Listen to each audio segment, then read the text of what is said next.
مسجد حرام کی طرف. تو مسجد حرام کی طرف رخ کرنے ہمیں کہا گیا, مسجد حرام ہے اس کی طرف. لیکن اگر کوئی مسجد حرام کے اندر ہو تو وہ کس طرف رخ کرے گا؟ وہ کعبے کی طرف رخ کرے گا. پیارے نبی محمد صلی اللہ علیہ وسلم نے فرمایا فوجہ نحو الکعبہ, کعبے کی طرف رخ کر دو. تو اگر باہر ہیں تو مسجد حرام کی طرف رخ کریں گے, اور اگر اندر ہیں مسجد حرام کے تو کعبے کی طرف رخ کریں گے. اب کئی لوگ یہ سمجھتے ہیں کہ ویسٹ کی طرف, جیسے انڈیا سے یہ طرف سے جو قبلہ ہے مغرب ویسٹ کی طرف ہوتا ہے, لیکن یہ نہیں بھولنا چاہیے کہ جو کعبے کے ویسٹ پر ہے ان کے لیے قبلہ مشرق یعنی ایسٹ کی طرف ہوتا ہے. ایک بار حج کے سفر میں میرے ساتھ ہوا تھا کہ کہیں پر رکے تو لوگوں نے کہا قبلہ کس طرف ہے, تو انڈیا کے جو لوگ تھے ان کا یہ کہنا تھا کعبہ تو صرف ویسٹ کی طرف ہوتا ہے. لیکن یہ بھی تو دیکھنا ہوگا, اگر آپ کعبے کے ویسٹ پر ہو, کعبے سے مغرب کی طرف جا چکے ہو, تو آپ کو مشرق کی طرف ایسٹ کی طرف جانا ہوگا. تو یہ بات بھی امپورٹنٹ ہے. یہ ہو گیا پوائنٹ نمبر 5. چھٹی اور آخری شرط, اور وہ ہے نیت. اللہ کے رسول محمد صلی اللہ علیہ وسلم نے فرمایا انما الاعمال بالنیات, اعمال کا دار و مدار نیتوں پر ہوتا ہے. تو اگر نماز میں نیت نماز کی ہے تو ہی تو نماز ہوگی. مان لو کوئی چھوٹا سا بچہ ہے جو کھیل کود میں بس وہی کیا جا رہا ہے, اس کی نیت اگر نہیں ہے نماز کی تو کیا نماز ہوگی؟ نہیں ہوگی. ویسے ہی اگر کوئی بڑا بھی کر لے وہی سیم چیز کر رہا ہے لیکن اس کی نیت نہیں تھی نماز کی, تو کیا وہ نماز ہوئی؟ وہ نماز نہیں ہوئی.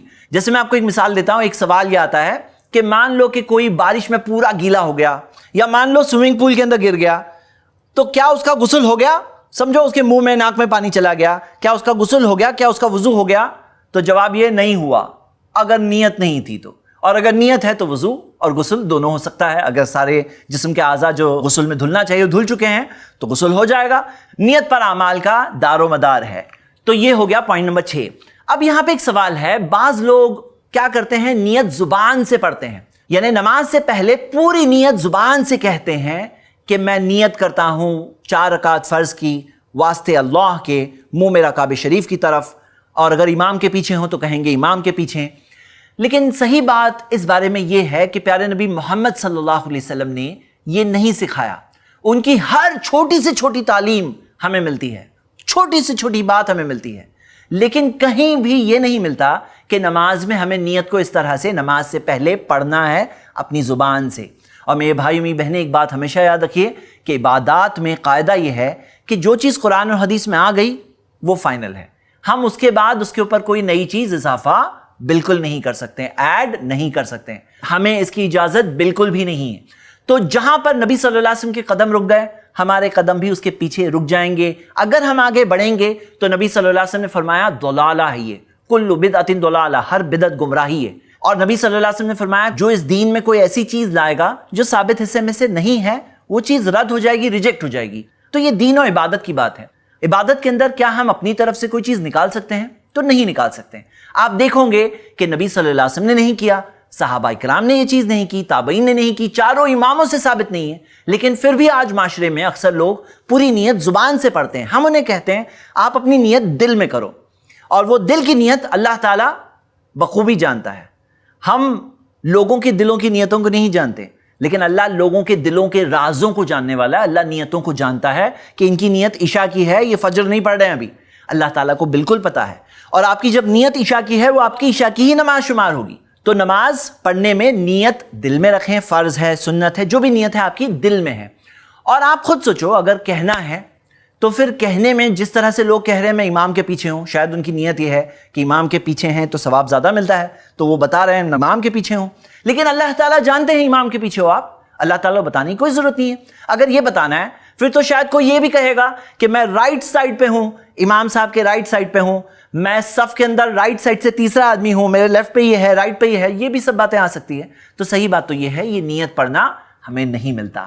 یہ 6 میں سے جیسے آپ چارٹ میں دیکھ سکتے ہیں 2 چیزیں ہیں جو گھڑی جیسی دکھ رہی ہے, 2 چیزیں گھڑی جیسی دکھ رہی ہے. ایک تو کیا ہے ٹائم, ایک چیز کیا ہے کمپس. کمپس کیا ہے؟ کمپس ہوتا ہے ڈائریکشن کے لیے, قبلے کا رخ دیکھنے کے لیے. تو یہ 2 کو ایک ساتھ میں یاد کر لیجئے, یہ 2 ہو گئی ایک ساتھ میں جو ٹائم کے جیسی دکھ رہی ہے.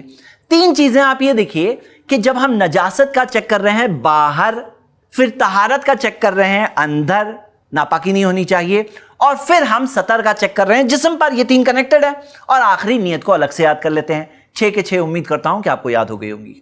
اب ہم تیار ہے نماز شروع کرنے کے لیے، لیکن رکیے، نماز شروع کرنے سے پہلے کچھ باتوں کو ضرور چیک کر لیں تاکہ نماز کے اندر خشوع بہتر رہے۔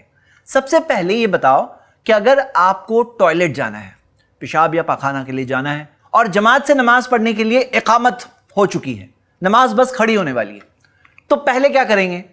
پہلے نماز پڑھنے جائیں گے یا پہلے ٹوائلٹ جائیں گے؟ اس کا صحیح جواب یہ ہے، اللہ کے رسول محمد صلی اللہ علیہ وسلم نے فرمایا اذا اراد احدکم ان یذهب الخلاء، اگر تم میں سے کسی کا ارادہ ہے، وہ چاہتا ہے کہ ٹوائلٹ جائے، وقامت الصلاۃ فلیبدأ بالخلاء، اور نماز کھڑی ہو گئی ہو تو پہلے وہ ٹوائلٹ جائے۔ مطلب اگر آپ کو ٹوائلٹ جانا ہے، آپ جائیے پہلے وہاں، پیشاب پاخانہ کے لیے جائیے، فریش ہو جائیے، فریش ہو کر آؤ، پھر نماز پڑھو۔ اس سے خشوع بھی بہتر ہوتا ہے اور نماز کے لیے لازم بھی ہے۔ پیارے نبی محمد صلی اللہ علیہ وسلم نے فرمایا لا صلاۃ بحضرۃ الطعام، نماز نہیں ہوتی جب کھانا پروس دیا گیا ہے، کھانا موجود ہے، حاضر ہے، اور تبھی اقامت ہو گئی، تب اس کا دھیان ہو سکتا ہے کہاں جائے گا؟ ہو سکتا ہے کہ اس کا دھیان جائے گا کھانے کی طرف، کہ آج کھانے میں کیا ٹیسٹ ہوگا، ہو سکتا ہے منہ میں پانی آنا شروع ہو جائے۔ تو نبی صلی اللہ علیہ وسلم نے فرمایا لا صلاۃ بحضرۃ الطعام، نماز نہیں ہوتی جب کھانا پروس دیا گیا ہو، ولا ہوا یدافعہ الاخبثان، اور نماز نہیں ہوتی جب کسی کو پیشاب یا پاخانہ کے لیے جانا ہے۔ تو اگر وہاں جانا ہے، باتھ روم جانا ہے، تو اس وقت پر نماز پڑھیں گے تو نماز ہوتی ہی نہیں ہے۔ تو یہ بات کو ہم سب یاد رکھیں گے، یہ حدیث صحیح مسلم میں ہے۔ اس سے ہمیں دو باتیں مل چکی ہیں۔ فرسٹ، اگر آپ کو باتھ روم میں جانا ہے تو پہلے وہاں جائیے، فریش ہو جائیے، پھر نماز پڑھیے۔ دوسرا، اگر کھانا پروس دیا گیا ہے تو پہلے کھانا کھا لو اچھے سے، پھر نماز پڑھنا ہے انشاءاللہ۔ لیکن ایک بات یہ بھی بتا دوں کہ اگر ایسے روز ہو رہا ہے تو ہم اسے کہیں گے ذرا رکو، کھانے کا ٹائم چینج کر دو، دھیان دو۔ کبھی ایک بار ہو گیا بات تھی، یہ الگ بات ہے کہ 10 بار بھی ہو گیا اور کھانا پروس دیا گیا ہے تو کھانا ہی کھائیں گے پہلے۔ لیکن روز روز ہو رہا ہے، نماز آپ کی مس ہو رہی ہے، رکعتیں مس ہو رہی ہے، تو کیا یہ صحیح ہے؟ آپ خود سوچئے، نماز کے ٹائم کے حساب سے آپ اپنے کھانے کا ٹائم کو چینج کر دیجئے، ایسا ہونا نہیں چاہیے۔ اسی طرح کچھ تو ایک آئیڈیا لگے کہ مجھے ٹوائلٹ جانا ہے، مجھے اتنا وقت لگتا ہے، باتھ روم میں لائن لگی ہوتی ہے، تو اس حساب سے تھوڑا ایڈوانس میں سٹارٹ کریے انشاءاللہ۔ یہ حدیث بالکل اپنی جگہ پر ہے، اگر ٹوائلٹ جانا ہے تو پہلے آپ ٹوائلٹ ہی جائیں گے، لیکن روز روز مطلب ہمیشہ نماز کے ٹائم پہ آپ ٹوائلٹ میں ہو تو ایسا بھی تو نہیں ہونا چاہیے۔ یہ ہو گئے 2 پوائنٹس۔ تیسرا پوائنٹ، پیارے نبی محمد صلی اللہ علیہ وسلم نے فرمایا لا تصلوا خلف النائم ولا المتحدث، کسی سوئے ہوئے شخص کے پیچھے نماز مت پڑھو، اور 2 بات کرتے ہوئے لوگوں کے پیچھے نماز مت پڑھو۔ مطلب کیا ہے معاملہ کہ 2 لوگ بات کر رہے ہیں، پیچھے آپ نماز پڑھ رہے ہیں، تو پھر کیا ہوگا؟ آپ کا بھی دھیان نماز میں ان کی باتوں کی طرف جائے گا، اور نماز میں اگر کہیں پہ ڈسٹربنسز ہیں تو وہ ڈسٹربنسز کی وجہ سے آپ کا دھیان بھٹک سکتا ہے، نماز میں خشوع ڈسٹرب ہو سکتا ہے، تو یہ بات کا بھی خیال رکھیں۔ اور کوئی سویا ہوا شخص ہے، کبھی نیند میں کچھ کرے جس سے نماز ڈسٹرب ہو جائے تو اسے بھی اوائڈ کریے۔ یہ بات الگ ہے کہ کسی گھر میں جگہ ہی بالکل نہیں ہے تو پھر تو مجبوری ہے، تو وہاں پر نماز پڑھ لیں گے، لیکن جتنا ہو سکے کم سے کم اوائڈ کرنے کی کوشش کریں گے۔ Point number 4، Sutra. اللہ کے رسول محمد صلی اللہ علیہ وسلم نے فرمایا لا تصلی الا الی السوترا، کہ نماز مت پڑھو سوائے سوترے کی طرف، ایک آڑ کی طرف، کوئی آڑ ہونی چاہیے۔ مطلب ہم نماز پڑھ رہے ہیں تو ایسے کھلا ہے، ایسا نہیں ہونا چاہیے، کوئی آڑ ہونی چاہیے، کوئی بیریئر ہونا چاہیے، کوئی سوترا ہونا چاہیے۔ جیسے مثال کے طور پر کوئی دیوار ہو، کوئی پارٹیشن ہو، کوئی چیز ہو۔ بہت ساری مسجدوں میں اس ٹائپ کے سوترا، بیریئر، پارٹیشن کچھ ہوتا ہے جو نماز میں ہمیں سامنے رکھ دینا چاہیے، کوئی بھی آڑ ہو، اور وہ آڑ رکھنا چاہیے۔ اس سے کیا ہوتا ہے؟ اس سے کوئی اگر سامنے سے گزرتا ہے تو ہماری نماز نہیں ٹوٹے گی، نہ ڈسٹرب بھی نہیں ہوگی۔ اللہ کے رسول محمد صلی اللہ علیہ وسلم نے فرمایا اذا وضع احدکم بین یدیہ مثل موخرۃ الرحل، اگر تم میں سے کسی نے اپنے سامنے کوئی ایسی چیز رکھا، موخرۃ الرحل، موخرۃ الرحل کسے کہتے ہیں؟ اونٹ کے اوپر جو سیڈل رکھتے ہیں، کجاوا شاید کہتے ہیں، اور اس کے اندر جو پیچھے کی طرف ایک، جیسے کار کے اندر پیچھے سیٹ ہوتی ہے تو ایسے ایک ٹائپ کا بیک ریسٹ ہوتا ہے، تو اس کی ہائٹ کتنی ہوتی ہے؟ تقریباً 1 ہاتھ ہوتی ہے۔ تو نبی صلی اللہ علیہ وسلم نے کہا اگر اتنا بھی کچھ ہے تمہارے سامنے اور کوئی سامنے سے گزرے تو نبی صلی اللہ علیہ وسلم نے فرمایا کوئی فکر کی بات نہیں، ولا یبالی من مر وراء ذالک، تو اسے فکر نہیں کرنا چاہیے اس کے سامنے سے کون گزرتا ہے۔ اچھا یہ بات بھی بتا دوں کہ بعض لوگ یہ سمجھتے ہیں جیسے کوئی لائن بنا دو یہ بھی سوترا ہے، لائن نہیں ہے، کوئی سمجھتا ہے کہ بھئی مسلح ایک رکھا ہوا ہے چھوٹا وہ سوترا ہے، نہیں، تھوڑا تو اس کی ہائٹ ہونی چاہیے، جیسے اس حدیث سے علماء کرام نے کہا ہے کہ کم سے کم 1 ہاتھ تقریباً ہونا چاہیے وہ بیریئر، کیونکہ حدیث کے الفاظ کیا ہے کہ اگر اتنا بھی ہے تو فکر مت کرو، سامنے سے کوئی گزرے اس کے آگے سے تو تمہیں فکر نہیں کرنی چاہیے۔ سوترا رکھنا واجب ہے یا مستحب ہے، اس تعلق سے علماء کرام میں اختلاف ہے۔ بعض علماء کہتے ہیں واجب ہے یہی حدیثوں کو دیکھ کر، لیکن جو لوگ کہتے ہیں مستحب ہے ان کی یہ حدیث دلیل ہے جو مسند بزار میں ہے، حدیث صحیح سند سے ہیں۔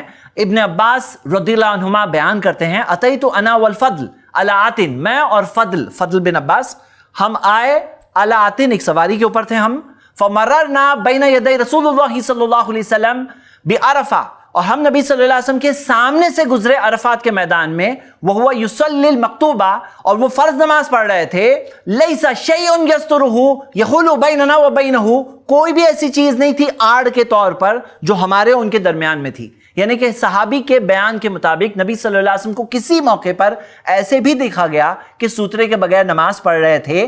اس بات کو دلیل بنا کر بعض علماء کرام کہتے ہیں کہ سوترا ہو تو بہتر ہے، کیونکہ حدیث تو ہے موجود اس تعلق سے، لیکن اگر کبھی نہیں بھی ہے تو بھی نماز ہو جائے گی، نماز پڑھ سکتے ہیں۔ لیکن بہتر کیا ہے کہ آپ جب نماز پڑھنے کھڑے ہو رہے ہیں تو کوئی نہ کوئی آڑ، کوئی بیریئر رکھ کر پھر نماز پڑھیں۔ مان لیجئے روم میں کوئی نہیں ہے تو لوگ کہتے ہیں ابھی کیا ضرورت ہے، لیکن ہم یہ دیکھتے ہیں کہ شیاطین بھی ہو سکتے ہیں، تو نبی صلی اللہ علیہ وسلم کی تعلیم کی حکمت کیا ہے وہ ہم نہیں جانتے۔ نبی صلی اللہ علیہ وسلم نے یہ نہیں کہا کہ جب لوگ ہو تو ہی، تو ہمیں عام حدیث بھی ملتی ہے، آپ یہ حدیث دیکھ رہے ہیں جو نبی صلی اللہ علیہ وسلم نے فرمایا لا تصلی الا الی السوترا، کہ نماز مت پڑھو سوائے سوترے کی طرف، تو آڑ کی اہمیت ہمیں یہاں پتہ چل رہی ہے۔ یہ ہو گیا پوائنٹ نمبر 4۔ پوائنٹ نمبر 5، چلو نماز ابھی شروع ہونے والی ہے، ذہن میں سے سب کام کو سائیڈ کر دیجئے، سب کام پہ تھوڑے ٹائم کا پاز بٹن دبا دیجئے، اب پوری طرح سے اپنے آپ کو فارغ کر لیتے ہیں اللہ تعالیٰ کے لیے۔ اللہ کے رسول محمد صلی اللہ علیہ وسلم نے فرمایا یا ابن آدم، کہ اللہ کہتا ہے اے آدم کی اولاد، تفرغ لی عبادتی، اپنے آپ کو فارغ کر میری عبادت کے لیے۔ فارغ کیسے ہوتے ہیں؟ کام چھوڑ دیے فارغ ہو گئے جسمی طور پر، کام ذہن میں بھی چھوڑ دیے تو فارغ ہو گئے ذہنی طور پر، تو جسمی طور پر بھی فارغ ہونا ہے، ذہنی طور پر بھی فارغ ہونا ہے۔ اگر ہم اپنے آپ کو فارغ کریں گے تو کیا ملے گا کہ آپ کو پتہ ہے؟ اللہ کے رسول محمد صلی اللہ علیہ وسلم نے فرمایا کہ اللہ کہتا ہے، حدیث قدسی ہے، املا قلبک غنن، میں تیرے دل کو مالداری سے بھر دوں گا، واملا یدیک رزقا، اور تیرے ہاتھوں کو رزق سے بھر دوں گا۔ رزق کیا ہوتا ہے؟ صرف پیسے نہیں ہوتے، یہ صحت بھی رزق ہوتی ہے، اچھے حالات، ماحول ملنا، یہ بھی رزق ہوتا ہے۔ ہر طرح کے رزق، دنیا کا رزق، آخرت کا رزق، ہر طرح کے رزق سے اللہ تعالیٰ ہمارے ہاتھوں کو بھر دے گا اگر ہم اپنے دل و دماغ کو فارغ کر دیں گے اللہ کی عبادت کے لیے۔ تو چلو وقت آ گیا نماز کا، نماز کے لیے کھڑے ہو رہے ہیں، اب بریک لگاؤ، اب سٹاپ کرو، سب کام فل سٹاپ، اب نماز کا وقت ہے۔ چلو تھوڑی دیر، یہ نماز تھوڑی دیر کی ہے، 24 گھنٹے نماز نہیں پڑھنی ہے، گھنٹوں گھنٹوں کی نہیں ہے، تھوڑی دیر کی نماز ہے، اب روک دو، سارے کام سے فارغ کر دو اپنے آپ کو اللہ تعالیٰ کی عبادت کے لیے۔ اور اگر ایسا نہیں کریں گے تو پھر کیا دیا گیا ہے؟ حدیث میں آتا ہے یا ابن آدم لا تبعد منی، اے آدم کی اولاد اپنے آپ کو مجھ سے دور مت کرنا، املا قلبک فقرن، اگر ایسا کرو گے، عبادت نہیں کرو گے، فارغ نہیں کرو گے، اپنے آپ کو دور کرو گے، اور آ کر بھی دور کرو گے، آئے ہوئے ہو لیکن دور ہو اللہ سے، ذہن و دماغ ابھی بھی کام کی پلاننگ کر رہا ہے، اب ذہن و دماغ اپنے ہی کام میں، سٹڈیز میں، جاب میں، سروس میں، گھر کے کام میں سب لگا ہوا ہے، دماغ بزی ہے، فارغ نہیں ہے، اللہ سے دور ہے، تو پھر کیا ہوگا؟ نبی صلی اللہ علیہ وسلم نے فرمایا کہ اللہ نے کہا یا ابن آدم، اے آدم کی اولاد، لا تبعد منی فاملا قلبک فقرا، میں تیرے دل کو فقیری سے بھر دوں گا، فقیری سے بھر دے گا اللہ تعالیٰ، واملا یدیک شغلا، اور تیرے ہاتھوں کو کام سے بھر دوں گا، مطلب ہاتھ کام سے بھرے ہوئے ہی رہیں گے۔ کئی بار ہوتا ہے نا، ہم لوگ کام کر رہے ہیں، ختم نہیں ہو رہا ہے، کام پہ کام آئے جا رہے، کام پہ کام آئے جا رہے، اور کبھی کبھار ایسا ہوتا ہے کوئی کام کیے بغیر ہی ختم ہو جاتا ہے، دل میں اطمینان ہوتا ہے، اصل چیز کے لیے وقت ہوتا ہے زندگی میں، اصل اہم چیزیں زندگی میں پوری کر پاتا ہے انسان۔ تو میرے بھائی امی بہنیں، اس حدیث میں ایک بہت اہم تاکید ہے ہم سب کے لیے، تو نماز سے پہلے یہ 5واں پوائنٹ آپ کے سامنے رکھ رہا ہوں کہ اپنے آپ کو فارغ کر دو نماز کے لیے۔ پوائنٹ نمبر 6، یہ احساس دل میں لانا ہے کہ اللہ ہمیں دیکھ رہا ہے۔ پیارے نبی محمد صلی اللہ علیہ وسلم نے کیا فرمایا؟ حدیث ہے صحیح بخاری میں، الاحسان ان تعبد اللہ کانک تراہ، احسان یہ ہوتا ہے کہ ہم اللہ کی عبادت اس طرح سے کریں گویا کہ ہم اللہ کو دیکھ رہے ہیں۔ آپ کو پتا ہے قیامت کے دن اللہ تعالیٰ کا دیدار کریں گے مومنین، مسلمان دیدار کریں گے اللہ تعالیٰ کا، اور جنتیوں کے لیے جو نعمتیں ہوگی وہ نعمتوں میں سے سب سے اعلیٰ اور سب سے بڑی نعمت ہوگی اللہ تعالیٰ کا دیدار۔ اب سوچو کہ وہ دیدار کرنے کے بعد دل کا کیا حال ہوگا. دیدار کرنے پر دل کا کیا حال ہوگا. اوہ سبحان اللہ, کیا حال ہوگا دل کا. یہ انسان جس کی عبادت کرتا تھا, جو آسمان اور زمین کائنات کا بنانے والا ہے, اس کا دیدار کرنے موقع ملے, اس کے بعد دل کا کیا حال ہوگا. تو یہاں پہ نبی صلی اللہ علیہ وسلم یہ نہیں کہہ رہے ہیں کہ سوچو اللہ تعالیٰ کیسے دکھتے ہیں. اللہ تعالیٰ کو تو کوئی سوچ نہیں سکتا. اللہ تعالیٰ نے قرآن میں کیا فرمایا, لیس کمثلہ شیء, اس کے بمثل تو کوئی ہے ہی نہیں. یہاں بات یہ ہو رہی ہے کہ کأنک تراہ, جیسے کہ تم گویا کہ اللہ کو دیکھ رہے ہو. مطلب یہ ہے کہ جو دل کا حال ہوگا تب دیکھنے پر ایک مومن کا, تب جو حال ہوگا وہ حال لے آؤ, اب وہ حال اب لے آؤ, دل کا ویسا حال لے آؤ. تو یہ ہے احسان. اور پھر نبی صلی اللہ علیہ وسلم نے فرمایا فَإِن لَمْ تَكُنْ تَرَاهُ, اور اگر یہ نہیں سوچ سکتے کہ تم اللہ کو دیکھ رہے ہو, یہ احساس اس درجے تک تم نہیں پہنچ پا رہے ہو, کیونکہ حقیقت میں مشکل درجہ ہے. آدمی وہ احساس دل میں لا کر وہ احساس کے ساتھ اللہ کی عبادت کرے, یہ ایک مشکل بات ہے. فَإِنَّهُ يَرَاكَ, تو کم سے کم اتنا سوچ لو کہ اللہ تمہیں دیکھ رہا ہے. اللہ تمہیں دیکھ رہا ہے, کم سے کم اتنا سوچ لو. تو میرے بھائی میری بہنیں جب نماز کے لیے کھڑے ہوتے ہیں تو یہ فیلنگ لانی چاہیے کہ اللہ مجھے دیکھ رہا ہے, میرا رب مجھے دیکھ رہا ہے. ایسا نہیں کہ کوئی نہیں دیکھ رہا ہے, ایسا نہیں کہ میں پڑھ رہا ہوں نماز کوئی نہیں دیکھ رہا ہے. یہ فیلنگ لانی چاہیے کہ اللہ مجھے دیکھ رہا ہے. اور آخری 7واں پوائنٹ کہ نماز کے لیے جب کھڑے ہوں تو یہ سوچ کے پڑھنا ہے جیسے کہ آخری نماز پڑھ رہے ہیں, زندگی کی لاسٹ نماز پڑھ رہے ہیں. کیونکہ پیارے نبی محمد صلی اللہ علیہ وسلم نے سکھایا ہمیں, سنن ابن ماجہ میں حدیث ہے حسن سند سے, اذا قمت فی صلاتک, جب اپنی نماز کے لیے کھڑے ہو جاؤ, فصلی صلاۃ مودین, تو الوداعی نماز پڑھو. الوداعی نماز یعنی لاسٹ نماز. یہ سوچ کر پڑھنا ہے یہ نماز میری آخری نماز ہے. اور نبی صلی اللہ علیہ وسلم نے فرمایا اذکر الموت فی صلاتک, اپنی موت کو یاد کرو اپنی نماز میں, موت کو یاد کرو. اور ہمارے معاشرے میں عام طور پر لوگ موت کی یاد سے بہت دور بھاگتے ہیں. کوئی اگر یاد کر لے, کوئی جوان آدمی کہے موت کا نام ہی لے لے, تو کہے ارے مرے تمہارے دشمن, موت کا نام کیوں لے رہے ہو. لیکن نبی صلی اللہ علیہ وسلم کی تعلیم یہ ہے اذکر الموت فی صلاتک, نماز میں اپنی موت کو یاد کرو خاص. فإن الرجل اذا ذکر الموت فی صلاته, کیونکہ ایک شخص جب موت کو یاد کرتا ہے اپنی نماز میں, لحری ان یحسن صلاته, تو وہ بہت زیادہ کوشش کرتا ہے کہ وہ اچھی نماز پڑھے, اچھے سے نماز پڑھے. وَصَلِّ صَلَاةَ رَجُلٍ لَا يَظُنُّ أَنَّهُ يُصَلِّ صَلَاةً غَيْرَهَا, اور ایک ایسے شخص کی نماز پڑھتا ہے جو یہ سوچتا ہے اس کے بعد میں کوئی اور نماز نہیں پڑھنے والا ہوں. مطلب کوئی نہ کوئی نماز تو آخری نماز ہوگی, کوئی نہ کوئی نماز تو آخری ہوگی نا, کبھی نہ کبھی تو جانا ہی ہے نا دنیا سے. کوئی نہ کوئی نماز ہوگی کہ اس کے بعد کوئی اور نماز نہیں ہونے والی, اس کے بعد ہم پہ نماز پڑھی جائے گی. اب ہر نماز یہ سوچ کے پڑھنا ہے کہ لاسٹ نماز ہے. ایک مثال دیتا ہوں میں آپ کو. سوچو اگر کوئی آپ کے سر پر گن رکھ دے اور کہے کوئی آخری خواہش ہے, اور اگر آپ کہو کہ مجھے 2 رکعت نماز پڑھنا ہے, اور وہ 2 رکعت نماز پڑھوں گے کہ اللہ کے پاس جا رہے ہو, آپ یہ سوچ رہے ہو, اور جانے سے پہلے ابھی دل سے میں نماز پڑھ کے جاؤں ایک بار, تو وہ نماز کیسے پڑھوں گے؟ ہر نماز ویسے ہی پڑھنا ہے, کیونکہ کبھی نہ کبھی تو ہمیں جانا ہے, اور کوئی گارنٹی ایسے بھی نہیں ہے کہ اگلی نماز تک زندہ ہو. ہم میں سے کوئی بھی گارنٹی نہیں دے سکتا ہے کہ اگلی نماز تک میں ہوں, کیونکہ موت تو کبھی بھی آتی ہے. تو میرے بھائی میری بہنیں, نماز تو پڑھنی ہے, اچھی طرح سے پڑھنی ہے. نماز شروع کرنے سے پہلے دل کے حال کیا ہونا چاہیے, جسم کا حال کیا ہونا چاہیے. ہم نے اس تعلق سے چند باتیں دیکھی. اس ایپیسوڈ میں ہم نے 6 شرط دیکھے. امید کرتا ہوں کہ وہ 6 کے 6 شرط آپ کو اچھی طرح سے یاد ہوں گی. اور اس کے بعد ہم نے 7 چیزیں دیکھی کہ جو چیزوں کا ہمیں خاص خیال رکھنا چاہیے نماز شروع کرنے سے پہلے, کہ کہیں آپ کو پیشاب پاخانہ کے لیے جانا ہے, کہیں آپ کا کھانا پروسا گیا ہے, آپ نماز پڑھنے کھڑے ہو رہے ہو, کہیں کوئی آپ سوئے ہوئے پرسن یا بات کرتے ہوئے لوگوں کے پیچھے نماز تو نہیں پڑھ رہے ہو, نماز میں آپ نے کوئی سوترا سامنے رکھا یا نہیں رکھا, نماز میں آپ اپنے سارے کام سے چھٹی لے کر تھوڑی دیر اپنے آپ کو فارغ کر کے نماز پڑھ رہے ہیں نہیں پڑھ رہے ہیں. یہ احساس کے ساتھ پڑھنے کی کوشش کریں جیسے کہ ہم اللہ کو دیکھ رہے ہیں, اللہ کا دیدار کر رہے ہیں, ویسا دل کا حال ہونا چاہیے. اور اگر ویسا نہ ہو سکے تو کم سے کم اتنا سوچیں کہ اللہ مجھے دیکھ رہا ہے. اور آخری بات یہ سوچ کر پڑھیں کہ آخری نماز ہے. انشاءاللہ اگلی ایپیسوڈ میں ہم تکبیر تحریمہ کہنے والے ہیں. پورا ڈیمانسٹریشن پورے سٹیپ بائی سٹیپ طریقے سے آگے بڑھے گا.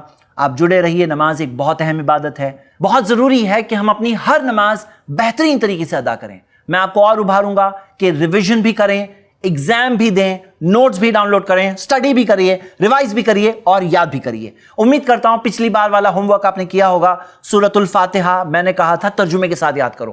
آج میں کہہ رہا ہوں اس کے بعد کی کچھ صورتیں، چھوٹی چھوٹی صورتیں، اس کا ترجمہ یاد کریں. کیوں؟ فائدہ آپ کا ہوگا، نماز میں دھیان آپ کا بہتر لگے گا. اگر آپ سمجھیں گے ہم کیا کہہ رہے ہیں تو آپ کو انشاءاللہ بہتر دھیان لگانے میں آسانی ہوگی. ملیں گے انشاءاللہ اگلے ایپیسوڈ میں. امید کرتا ہوں کہ آپ ہوم ورک بھی کر کے آئیں گے اور پورے دل و جان اور دلچسپی کے ساتھ، انٹرسٹ کے ساتھ، نماز کی اہمیت کو سمجھتے ہوئے اپنی اس عبادت کو اچھی بنانے کے مقصد سے ساتھ میں جڑے رہیں گے. شکریہ. السلام علیکم ورحمۃ اللہ. الحمدللہ. اس سیریز کو ایک بہن نے اپنے والد عبد الغنی دھوپاؤنکر اور والدہ ہاجرہ دھوپاؤنکر کے صدقہ جاریہ کے لیے تعاون کیا ہے. ایسے ہی اور ویڈیوز بنانے میں ہماری مدد کریں